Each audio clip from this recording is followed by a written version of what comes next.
couple pieces of housekeeping, Albie. Housekeeping? Are you afraid I'm going to go there? No. So listen to this. You know my friends, Josh and Jason? Mm-hmm. Both friends, both close to the show.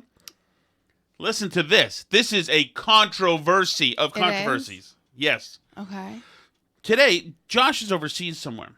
Okay. And so he's reading, he's taking pictures in Italy or something of like Michelangelo stuff and all these. He's in some beautiful place and he's taking all these pictures.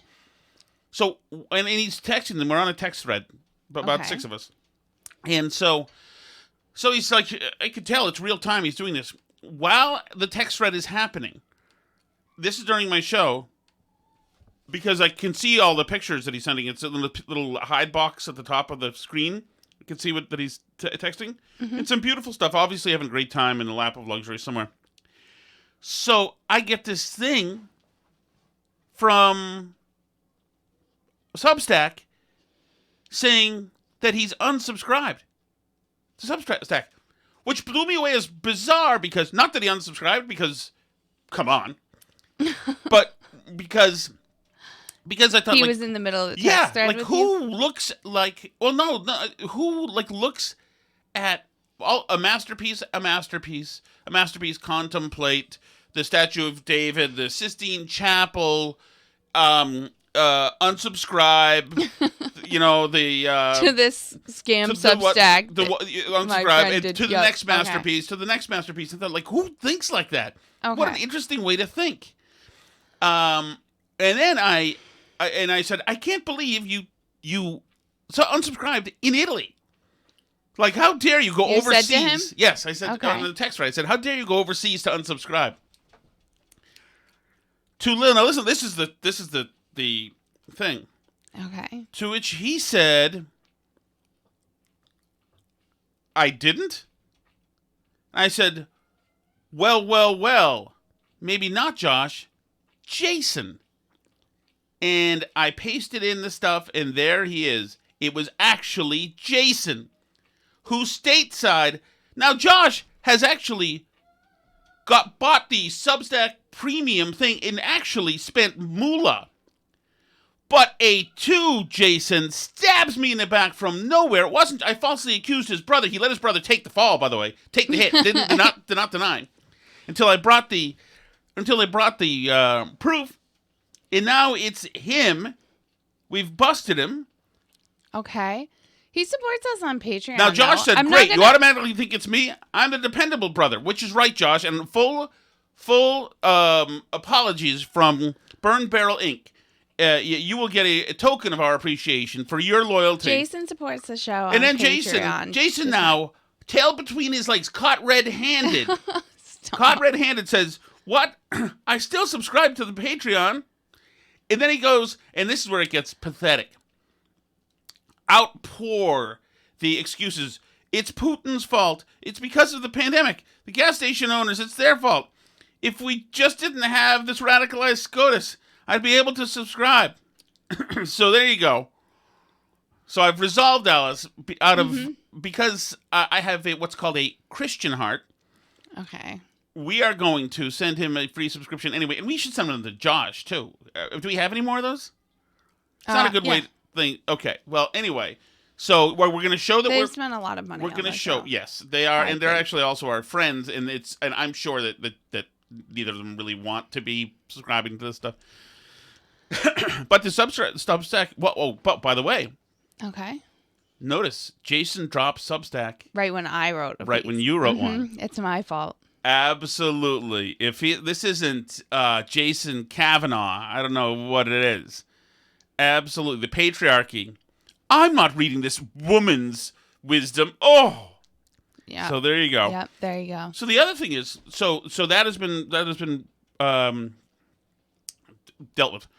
The other thing is, listening to the commentary podcast today, listen to this, Alice. John Podhoretz just got done visiting his son at day camp.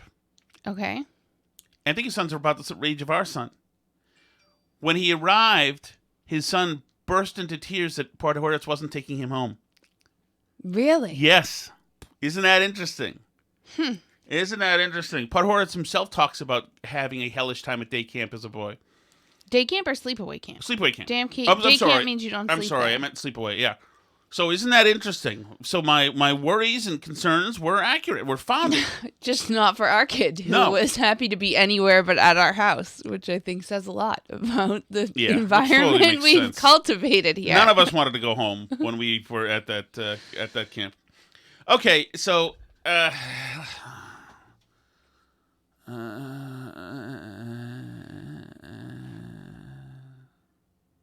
what? Are you okay? Yes, I'm trying to find a way. I'm trying to find a way without huffing WD-40 to get through what happened with AOC and Ilhan Omar and Ayanna Pressley today. And Catherine Clark. Catherine Clark. Who is she always has to be in the mix of things. So each of them showed up, and certainly AOC and Ilhan Omar showed up at the Supreme Court for a little... Absolutely not a photo op, but a protest. They were very sitting, important. Blocked protest. the street, and so the cops gave them 3 warnings, and then said, "If you don't move, then we're going to have to arrest you." So at which point they immediately stood up, put their hands behind their backs, and pretended that they were cuffed behind their backs as they were walking. Some of them unescorted, walking towards the arrest area. They pretended with their hands behind their back that they were cuffed so that the pictures from the back would look like they were cuffed. 15 feet down the walkway, they then gave the black power sign, whatever it is, fist in the air sign for other people, photogs. Right, but serious news organizations took this as an arrest, right? Oh yes, ABC tweeted out photos of that picture as if they'd been cuffed. Now I understand they were arrested, right? I mean, or given a summons, summarily whatever. arrested. Okay. They were arrested, processed, and go. I assume that nobody's going to file charges. Right, against they were brought them. into the Capitol Police, which is right next to their office, and then so they pretended hands behind your back that they were cuffed, but still then did the power fist thing. So this is my feeling about this. There was a time. Oh, and by the way, and this is why we've got a problemo here. So there was a time when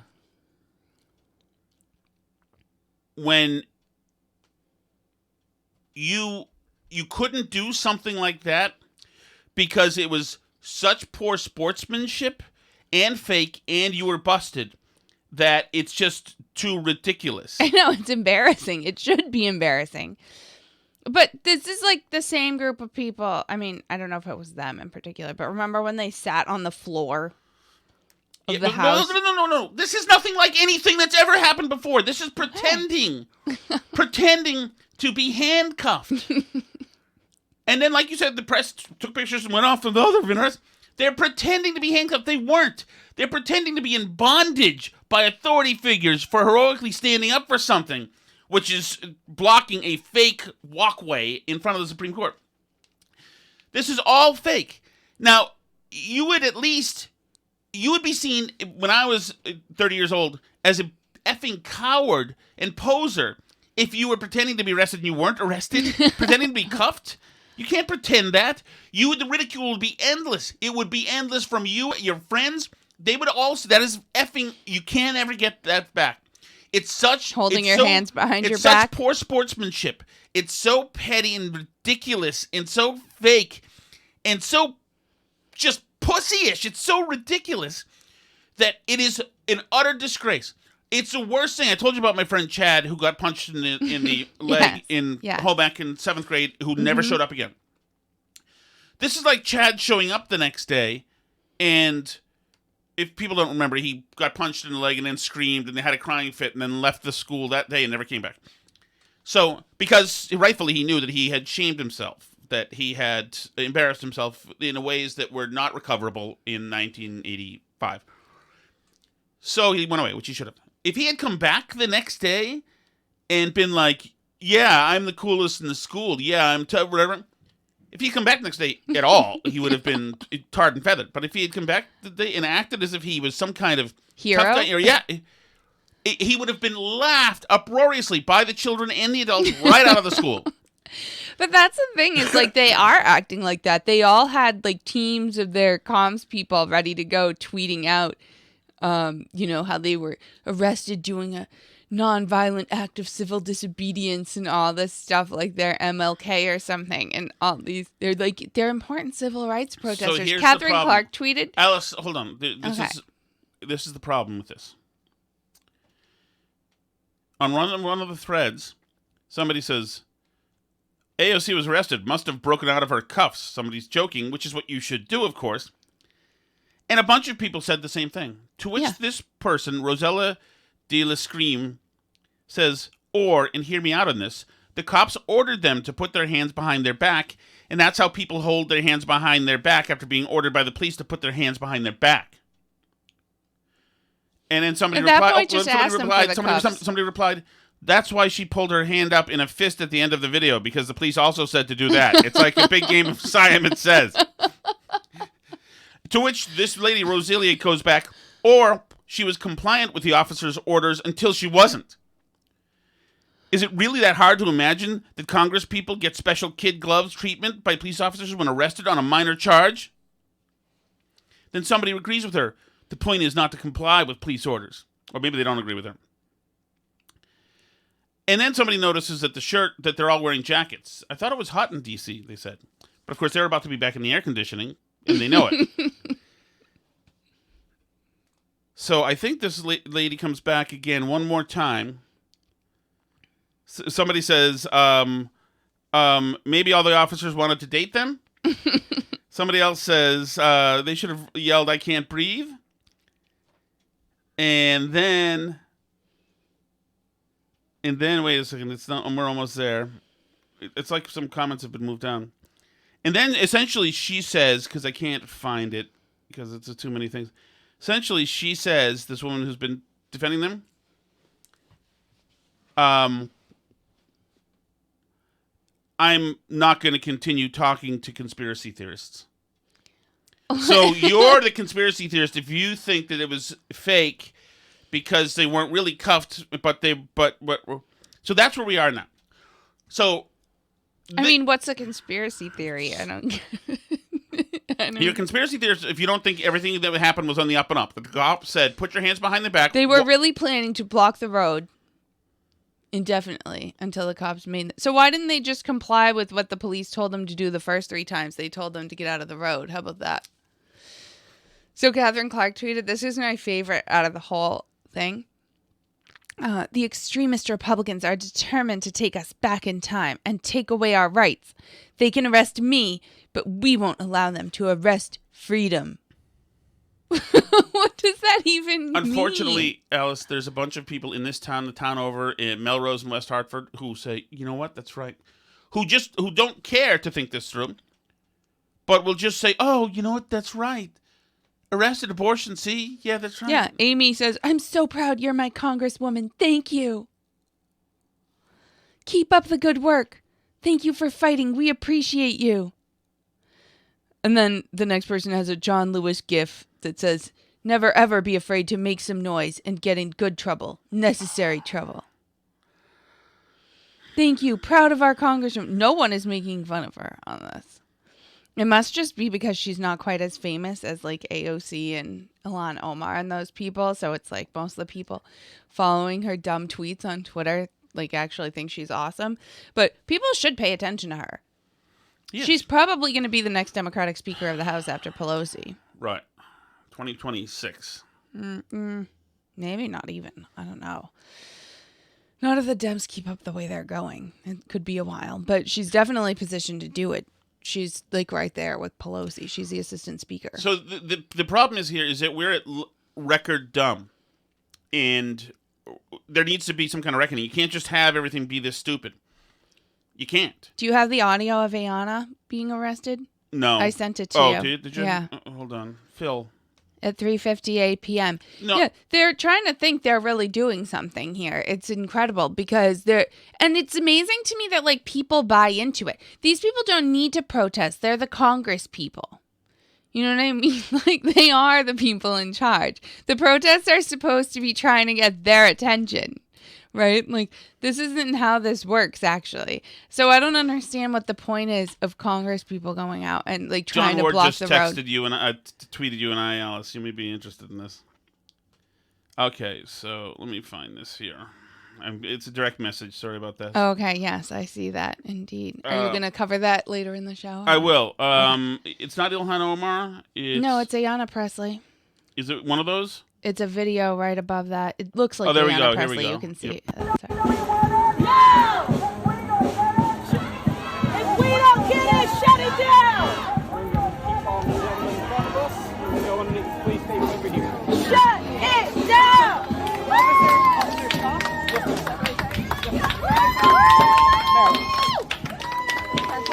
Shut it down. There's got to be unrest in the streets, honey, as long as Ayanna has unrest in her heart. I love that her comms person is walking right next to them.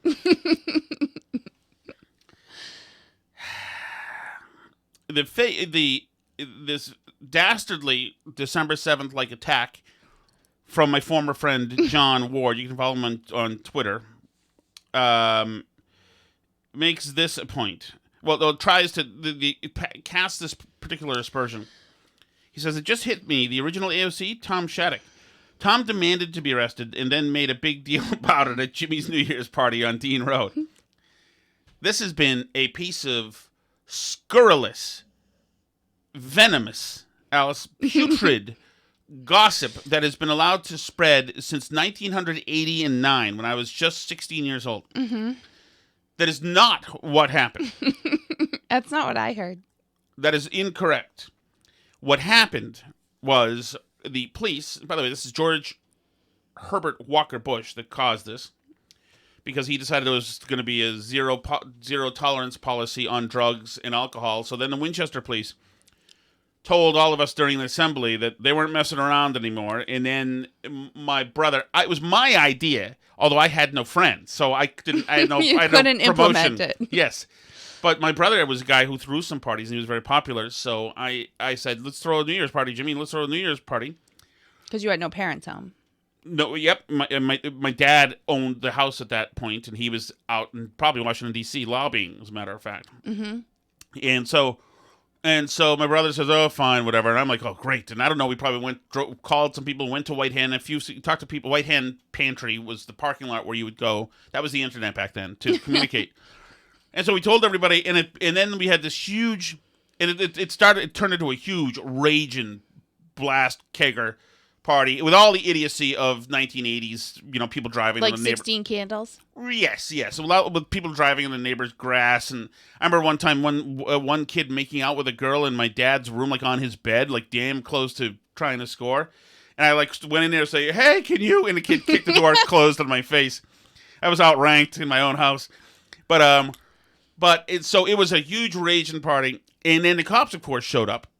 And they said, who owns this house and this and that, and they saw all the beer and everybody wrote, and so they eventually outside they arrest my brother and they say okay, and you're who you are, and I said, I'm Tom Shattuck. They say, and are you in possession of this house as well? This is your house, and I said yes, and people considered that begging to be arrested. Now it is true, I was never more thrilled than when they said, okay, you're under arrest, and then cuffed me. And then my friend Keith, this was such a dream come true. My friend Keith, Alice, this was everything. My friend Keith then had a camera and was taking pictures of me being arrested. This was wonderful. I was wearing a gray shirt, button-down shirt with gingham check. It was very uncomfortable, scratchy thing. And all these pictures of me being arrested. Keith's doing it, and the cops are now chasing him around the car and around his house, and it's fantastic. And so we get arrested. We go in there. I was a juvenile there. I was juvenile case 00001 of 1990 or 1980, whatever it was, because it was just after midnight. Oh. So I get arrested. They go in the squad car. Everything is fantastic. I get my own I got my own cell because I was in juvenile. My brother had a cell with some like a violent dude who was like tweaking on meth who wanted him dead. But I had a blast. Oh, all the theatrics from girls watching. Oh, Tom, you're so sorry. Whatever. Oh, I was in my glory. So then eventually they got in touch with my mother, and it's so funny when my mother later. What who does he have? Oh, tea. We'll do it later. Tea. So then so they bring me out of the cell, which I didn't want to leave, and into the sergeant's room or whatever, and then they bring my mother in, and so she's now putting on an act. Like, oh, I can't believe that you were. I'm so embarrassed and disgusted that you would do this. And I was like, Mom, we could just go, And then they produce the evidence from me, all my possessions. They give them to my mother. Mm-hmm. So, and this is so perfect. This is perfect because one of the things they took from me off my person from evidence was a half a pack of cigarettes. My mother exploded on me in that room, possibly slapped me in front of the officer to put on a show because we're in Winchester, Massachusetts. That she's embarrassed that you smoke. That I smoke, exactly. So I have to go through this. These theatrics are happening. Oh, God, it was such a great night. And then a bunch of the girls who were all Jimmy's friends, because once again, I used to have one friend who used to be called John Ward, who's dead to me now, of course, but Jimmy had all sorts of girlfriends, and they were up all night cleaning the house for us. And, it was never that clean. My dad got home the next day. He knew something was up. up. I think he knew anyway. He had an idea. He might have called the cops. Who knows? But anyway, and then I went to school that Monday or Tuesday, whatever. And, the hugs I got from girls who would never have said hi to me ever. And then the shelf life on that thing sputtered away in about a week because they started arresting other people, too. So we were no longer, which is terrible. They started arresting other people. I won't name them. But until they started arresting people, Alice, ready? Mm-hmm. Until they started arresting people from the other side of town. The rich side of town. The Lexington side of town. Mm. Like Kirk Minahan? Kirk Minahan side of town. And once they started doing that, the zero tolerance policy for the police came to an abrupt end. And they stopped arresting people. There stopped being a zero tolerance That's policy. correct. So that is what happened there. I was heroically arrested, much like my friend at AOC, although I was actually cuffed, as a matter of fact. I will have you know. You put yourself in the position in the right time in the right place, and you were actually cuffed. Congratulations. I was not going to let my brother. They can arrest me, Alice. They can't arrest freedom itself. That's what I say. How is it possible Catherine Clark says things that are that idiotic, and she's the Assistant Speaker of the House of Representatives of the United States? I don't know, Alice. Because we're at a really stupid time.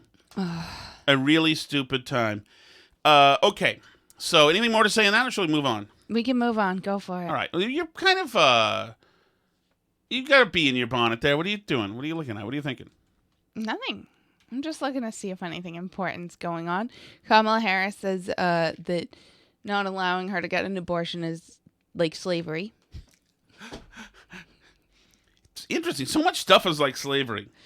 Yeah, she says that the recent Supreme Court ruling is part of our country has a history of claiming ownership over human bodies, she said.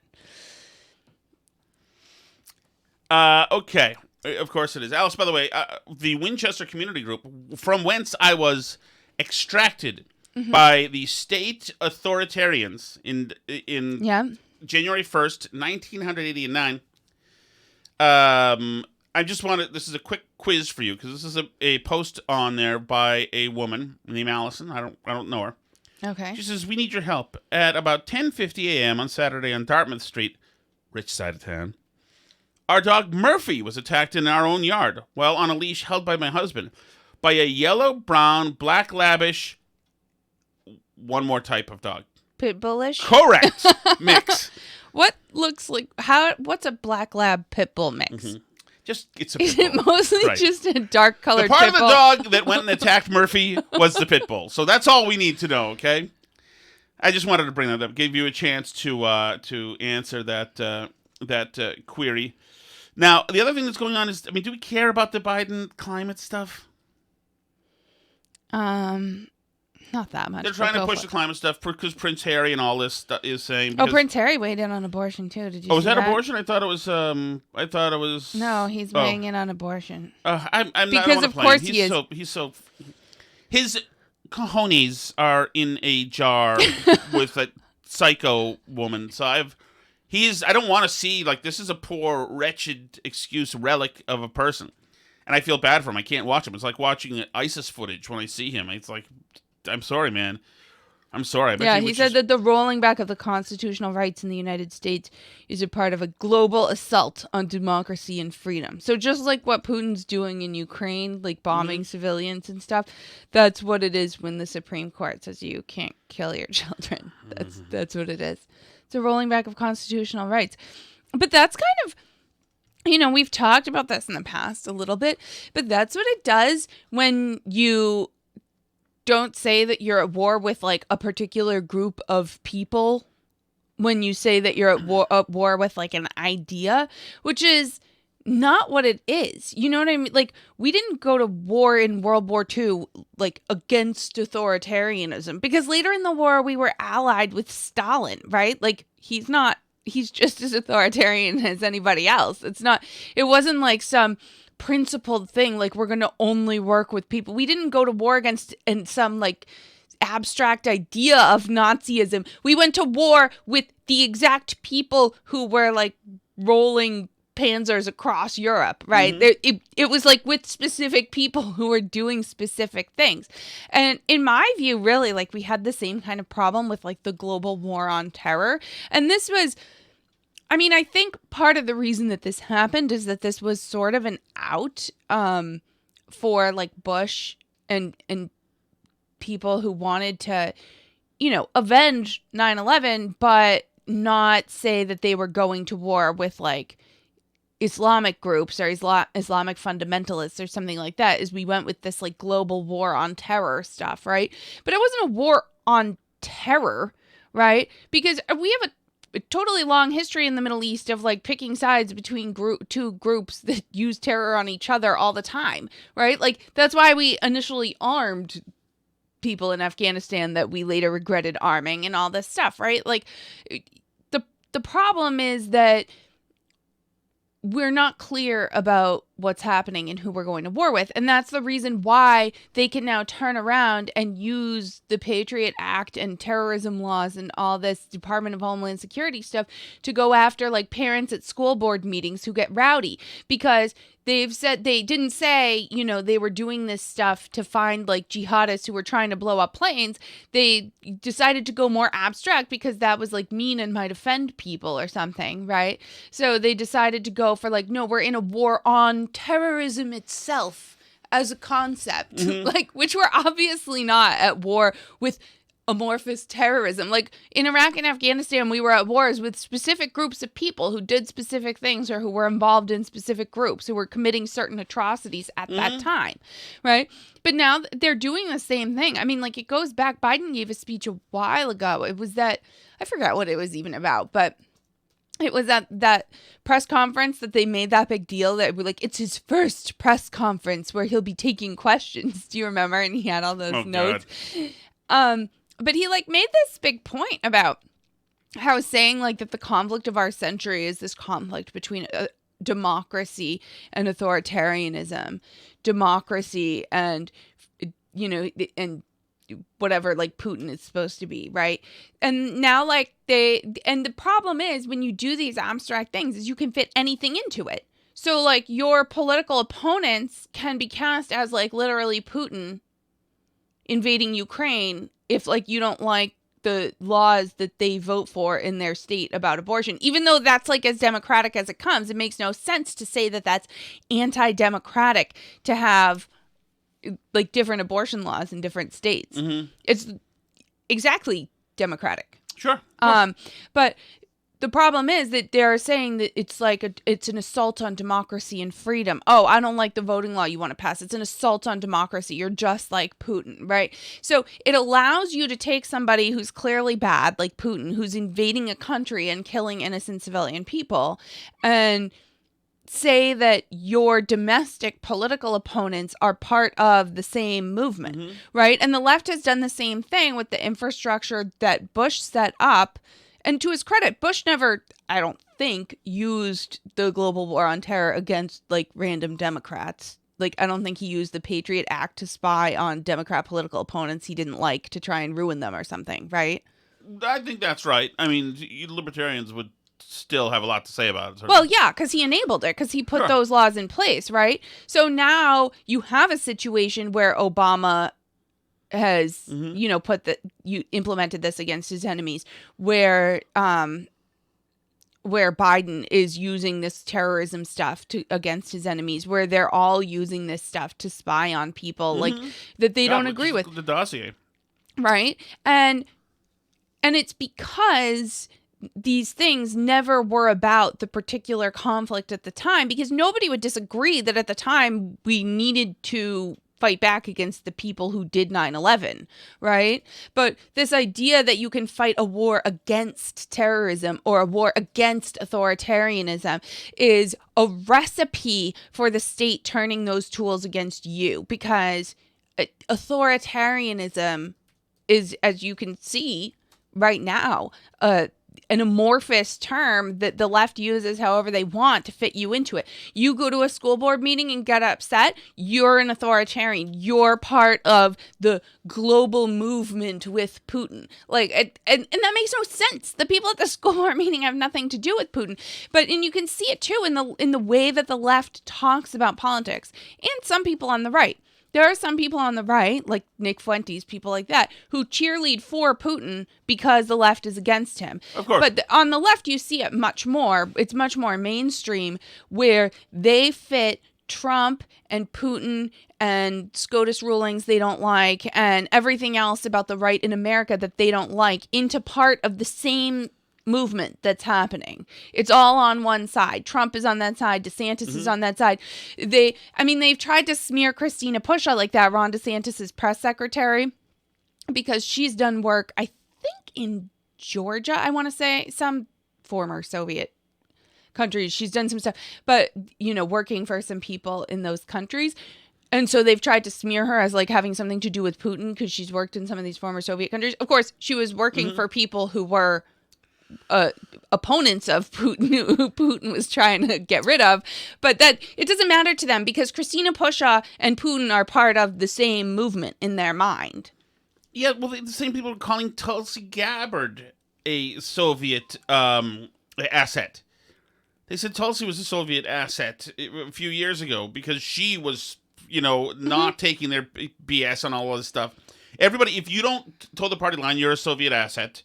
Or when you demand that the media, takes a look at Hunter Biden's laptop, that was disinformation, which means you're pushing Russian disinformation. You must be an asset. The whole thing is just gross and a way to get out of debate and to smear people. And that's right. I mean, on the innocent side, it's a way to get out of debate. On the more sinister side, it's a way to spy on you and actually ruin your life, which is like even more concerning. So when you see people take these tools that really W is responsible for, right? Like a lot of these terrorism things, then, and turn them against fellow Americans, it's very, very concerning. And I think it's concerning that the left is not only doing that, trying to consolidate this narrative of like, oh, it's, quote, our democracy versus authoritarianism.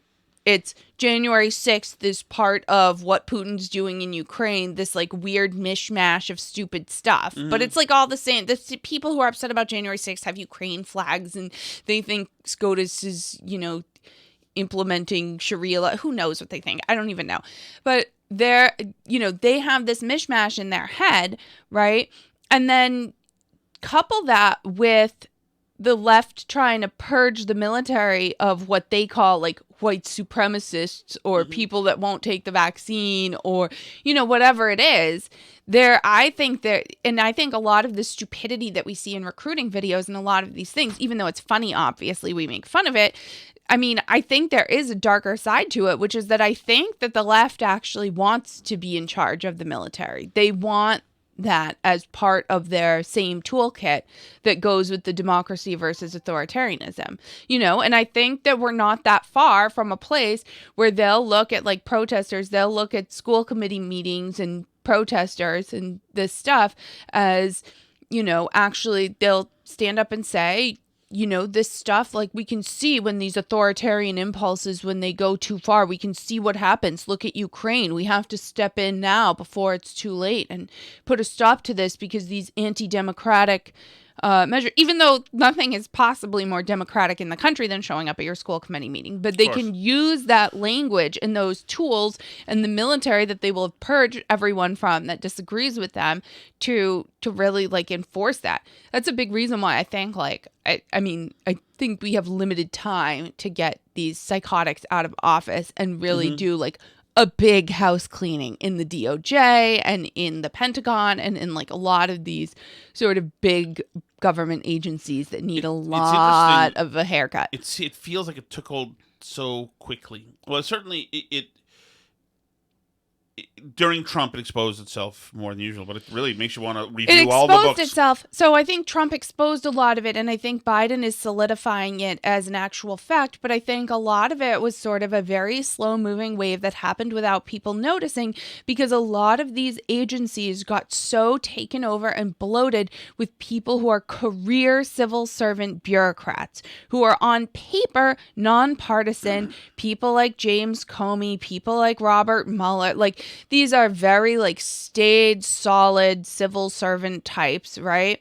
And like they're just not where the country is. These are like the definition of coastal elites, right? They have these values, they have these views. They don't really understand people in middle America. We've created a bureaucrat class in D.C.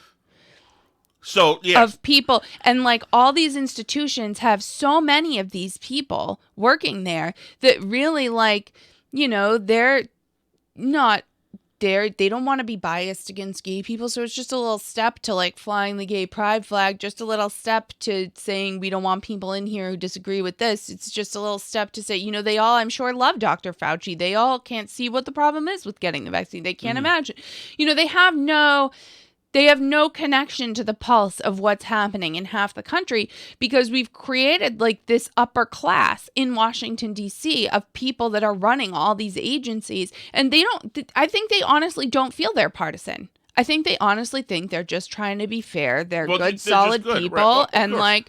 And they're just doing their jobs. They're just here doing their jobs. They're trying to do their best. I think Fauci feels the same way about himself, probably. It's the same people. Yes, but it's the same people, who are saying that if you think AOC was pretending to be handcuffed and then, gave the fist thing, that you're a conspiracy theorist.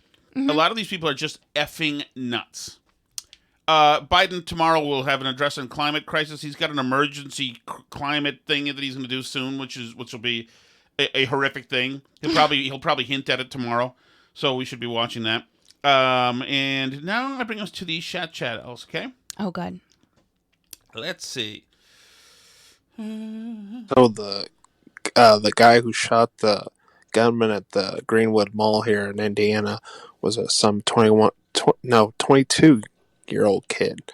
He was out in the food court with his girlfriend, and he pulled out his pistol and shot the gunman. That is amazing. Saved a lot of lives, even though there was too many that shouldn't have died. Mm-hmm. Nobody shouldn't have died. But anyway, I was wondering how you guys are doing. Good, thank you. And I'm glad you brought that up. Because apparently he shot him from quite a range, according to the sheriff. Yeah. So, yeah, that was great. It's great that he shot him. Too bad the gunman got shots off and killed people. Well, yeah, and a lot of people are using this as an example of like, oh, well, see, but people still died, so good guy with a gun doesn't work. Well, the problem with that is that this mall, and Justin, correct me if we're wrong here, but my understanding is that mall was a gun-free zone and that the 22-year-old wasn't supposed to have his gun there either. But because it was like a private place, it just wasn't really like that enforceable. It was like they have signs that say don't bring your gun here, but nobody's really like paying attention. But so this guy did, and so that's the other thing that the gun control activist like Shannon Watts was slamming him, saying like he illegally brought his gun into the mall. Like, yeah, seriously. So maybe if you didn't have big signs everywhere saying no guns allowed, maybe there would have been more patrolling the halls at school. It could become a reality for students and teachers.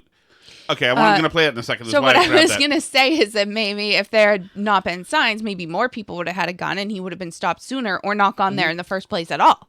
Right. So along those lines, I'm going to play this audio. I have to, when I search for audio on this Mac now, it uploads audio to the iCloud because I have no memory left. So I have to click it to get it. Yes, and then it starts playing. But listen to this. This is Signs of Hope. Okay. This is Montville, Connecticut. Blue State, Montville, Connecticut. Listen to this news story. By the way, this is Eliza Kay, our new best friend. Yes. Armed guards patrolling the halls at school. It could become a reality for students and teachers in Montville. Tonight, the Board of Education debated the plan, and plenty of parents made their voices heard as well. Safety is the #1 priority in Montville schools, and in tonight's Board of Education meeting, board members made that very clear. With 6 schools in Montville, the district is looking to bring school security to a new level with a total of 9 school resource officers from the Montville Police Department. We don't plan on things to happen in Montville, but nobody plans on it to happen anywhere in the United States. Residents, parents, and town council members spoke at Monday's meeting. All who spoke were in favor of increasing security, and so were the board members. We did unanimously support armed security guards. The Board of Education also authorized the superintendent to have these discussions with the goal of having something in place by early fall. Chairman Pike says this is only the beginning. So we've just given permission to the superintendent to move forward on these issues, to get into discussions. I'll work with the council chairman in terms of funding. And funding is one obstacle, as Board of Educations don't generate revenue. Safety has always been my priority, education second, and budget third. So the key is we got to get the money, and I feel very comfortable that the town will support this cause. Chairman Pike says he'll be working with the superintendent and the town council to make sure your kids are safe at school. Of course, hopefully somebody will make it clear to the guard that if there's a shooter shooting children, that yes, his of course, that's the idea. Is to But can you imagine? Listen, here's a little. This is both a town councilor and a parent. Okay. All the schools need to have their own SRO. We have to arm our security officers in the schools in order to prevent the problem that we've seen across the country. The people in Uvalde didn't think it was going to happen. The people in Parkland didn't think it was going to happen. You have my word as a town councilor. I will propose and agree to any cost to help protect your children. Holy hell! Can you imagine that much sanity in the Northeast in New England? That's wild. It's incredible. Crazy. It's. I was saying today on the air that it's the first time I've done a topic where everything about it is good. Everybody's doing the right thing and saying the right thing. These people are not crazies. These people are not the kind of people who pretend to be arrested. Oh, my goodness. Back to the chat. Well, yeah, and can I just add one thing, too? Because the Uvalde story just obviously gets worse and worse. And I just get more and more annoyed because, I mean, obviously the whole thing's terrible. I don't even, want to talk about it because it's so awful. But the thing I keep seeing is, that the report discovered there were systemic failures. There weren't systemic failures. That's why I hate this systemic language. Mm-hmm. It wasn't a system that didn't go into the classroom and shoot the shooter. Right. It was a bunch of cowards standing in the hallway that didn't go in there and shoot the shooter. It's people that do bad stuff, not systems. Absolutely.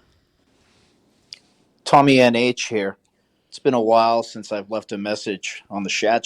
Good to talk to you. Home Depot or Lowe's? Home Depot all the way. Absolutely. First of all, their company has better politics. Second of all, I just like them better. Orange is a cooler color. Yeah, I endorse that as well. I also, full disclosure, worked for them for a year. Alice, so don't let people know you're traceable. Well, I mean, what? I'm already traceable. There's no connection between Home Depot and where I work. Hi, Tom and Alice. Well. My former friend, the rat, Jason. Nice, stop it. Hi, Tom and Alice. With Chris Pratt turning down the role to Indiana Jones. Mm-hmm. And Tom starting Awaken 180, I was just wondering if there could be something in the mix here. Maybe we'll be seeing Tom on the big screen soon. Dr. Jones, give me the book. Books is dumb. MFer, give it to me. Why are you calling me an MFer? That's not nice. Roll credits. I like this.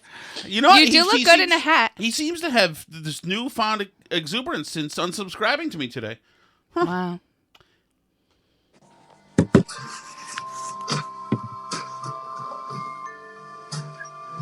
That is my hope.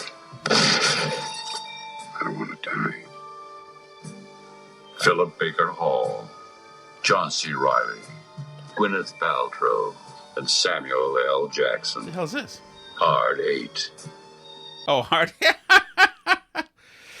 All right. Hey there, Bill from accounting. Just letting you know it's Taco Tuesday. Boy, howdy, love these days. Okay, bye. Bill from accounting. Do not Taco Tuesday. Nice. I do like Taco Tuesday. We're not having it today, though. Oh, it is Tuesday. I forgot. Hi, Tom. Hi, Alice. It's Phil and Julie from Attleboro. Oh. We thought it was very rude of Tom to cut off Alice in the middle of providing the listeners with helpful summer travel tips to the beach. We've taken it upon ourselves to finish that list. Oh, bastard. Keep in mind, these suggestions are environmentally friendly for a couple going to the beach. 1. When traveling to the beach, avoid all transportation that requires fossil fuels. Consider taking a bicycle built for two. The man can steer and the woman can ask for directions. Ooh. Hitchhiking can be fun. If the female shows a little skin, rides will surely come quickly. How about renting a rickshaw? Each person can take a turn riding or pulling. Is that not cultural appropriation? Yeah, I think so. He's already hit sexism so far, cultural appropriation, misogyny already. 2. Consider bringing and planting a tree at the beach. Photosynthesis provides oxygen for the atmosphere, and it's fun sitting in the shade compared to using an umbrella. Phil is the step-on husband. I haven't heard Julie yet. Oh, Phil is all over the place, though. My goodness. Julie's called him before. Yeah, well, this is apparently a Phil show right now. 3. Finally, avoid toxic chemicals found in sunblock. We suggest applying mayonnaise or ranch dressing to stay safe from those harmful UV rays. Ooh. We believe these helpful tips will make your visit to the beach environmentally friendly and more enjoyable. Thanks for your time. Have a good evening. You know what? And he gave, by the way, who's our friend? Leslie. He gave Leslie guff for leaving a long message. His was about 6.5 minutes long. Was that him or was that Steve from Merrimack? Oh, is that not Steve from Merrimack? Oh, no, That's that was Phil. It was Phil. Of course, Phil and Julie. Damn it. Oh, sorry about that. I thought Steve from Merrimack gave that was friendly gave fire, Leslie a hard time. Phil. I'm sorry about that. I meant to cause harm and damage to Steve from Merrimack, but I got you confused there for a moment. I apologize for everything I've done there. I blame Jason, who unsubscribed to me today. It's thrown me for a loop. Sorry about that, my friend. I truly am, and I promise to do better tomorrow, I swear. Thank you so much for listening, as always. You can send us an email if you'd like. That's burnbarrelpodcast@gmail.com. We might read it on Because the Phil air. is thoroughly decent, Phil and Julie. Phil and Julie are great people. Yes, not my nemesis from Merrimack. Yeah, also big Have you Patreon. ever heard of a Theodore Bundy, Alice? Yes. From Merrimack? Correct. That is true. Stop. That's not Yes, true. he is. Nothing's true. Nothing you say is ever true. You can also leave chat messages if you want. That's at burnbarrelpodcast.com. Good friend of Steve's, as a matter of fact. burnbarrelpodcast.com. If you want Tom to get you confused with somebody else and send Leslie after you, you can do that at the chat at burnbarrelpodcast.com. C'est la vie.